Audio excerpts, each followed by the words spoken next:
You're standing in the heart of downtown Mobile, Alabama. This fort is a reproduction of the first permanent settlement on this site. It is a French fort, and it was founded in 1702 with the arrival of the French as they tried to beat the Spanish to this area in a race to capture the Gulf Coast in name of their king. In 1683, Robert LaSalle discovered that the Mississippi River was connecting both the Great Lakes area and the Gulf of Mexico. And because of that, the three colonial powers, Great Britain, France, and Spain, all realized that there was a huge potential to control the interior of North America if they were to capture key ports along the Gulf Coast. And because of that, all three colonial powers decided they needed to hurry up around 1699 and start making their way to the Gulf Coast. And while the French settled here, actually the Spanish won the coveted location, which it turned out to be Pensacola. But because of that, the French moved to the next bay over, and that's Mobile Bay. Traditionally, two men are named as the founders, and they're both brothers. Charles Moyne, a prominent businessman in Canada, had 13 children. Of those 13 children, 4 of them made it to the Gulf Coast, the oldest of which was Pierre Iberville Lemoyne. And he is 19 years older than his youngest brother, Bienville. Iberville is really credited with founding the city because of the fact that he's so much older and he's a much more experienced explorer. However, he dies in 1706 of yellow fever and in essence leaves the city in control of his brother, who at the age of 22 is a young, inexperienced individual, but he's highly motivated and he is incredibly shrewd. In the process of beginning to help try to establish and grow the city, he begins to make these major inroads with the local Native American tribes. And one of the things that he does to endear himself to the tribes is to begin to adopt their life ways. He goes out into their tribes and their settlements for weeks at a time, stripping down to a loincloth and taking on a lot of what they are doing, specifically so that he's building alliances along the way. And one of the things that he did actually was to begin to have tattoos the way that the local Native Americans would have done it, put onto his body. So there are written accounts of Bienville being tattooed from the base of his neck to his ankles in snakes. Besides the fact that there were alliances that he was building along the way, the fact that the tattoos were almost symbolic of being one of the people, one of the tribe. And the snakes were a symbol of wisdom and of traveler. So, you know, my take on it, not to oversimplify it, is that he's the wise traveler. He's somebody from outside that's coming in and exposing the Native Americans to European cultural ways, and at the same time taking away life ways from the Native Americans that are going to help the Europeans in the area survive, because it's a harsh climate. Despite what anybody thinks about it, the Gulf Coast is actually a very harsh, humid climate with rain and flooding and disease, because you typically, if you look at it, you're in the middle of a watershed, which, what is a watershed if it's not a swamp?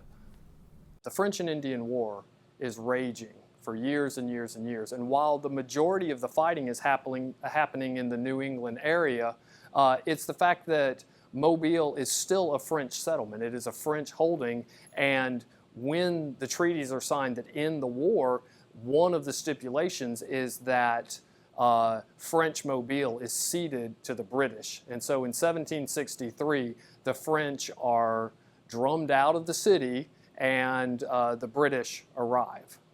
The British have a different philosophical approach to management in North America. specifically, they're not very tolerant of Native Americans, they're not very tolerant of Catholics, they're not very tolerant of anybody but themselves. And because of that, loss of control of the area actually happens in two regards. Number one is the fact that their lack of tolerance for Native Americans and for African slaves as far as their treatment is so vastly different that they begin to destroy alliances that the French had built over 60 years.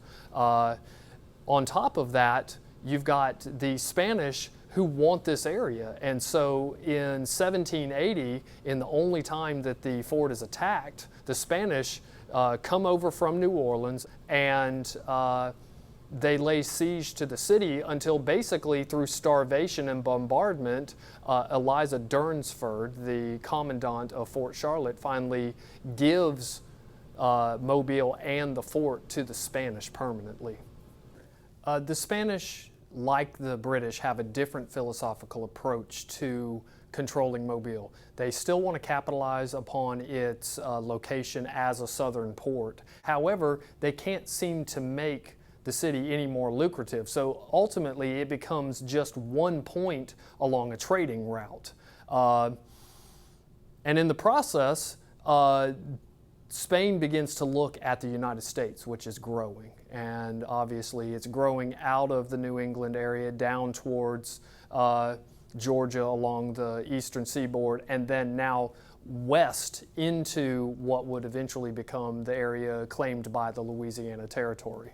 Finally, when you reach U.S. control, that's when you see the growth of the city. So even though it's one of the earliest settlements along the Gulf Coast, all this changing of hands is ultimately what restricted its growth. So when you get finally to United States control, you've got the city that's connected to the interior exactly the way that people had always envisioned it. So you've got the fertile Black Belt area, and out of that you get all of the products, whether it's cotton, whether it's agriculture, tobacco, any of the things that were being grown here were finally able to make it to a port controlled by the same nationality, by the same country, and then shipped out to its places of destination, whether it was to the eastern seaboard or into England, into France, wherever these exports were being sent. Within about 10 years of being part of the United States, lawmakers finally realized that the fort is no longer necessary. So in 1823, the U.S. Congress passes a law that says that the fort can be destroyed. So locals come into the fort, set off black powder barrels, and basically demolish the entire fort.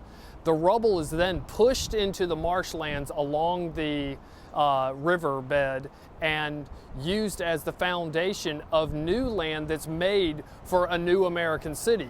On that land, you begin to get new streets. You begin to get new waterfront that is more commercially available, as well as the heart of downtown opened up to new commercial development.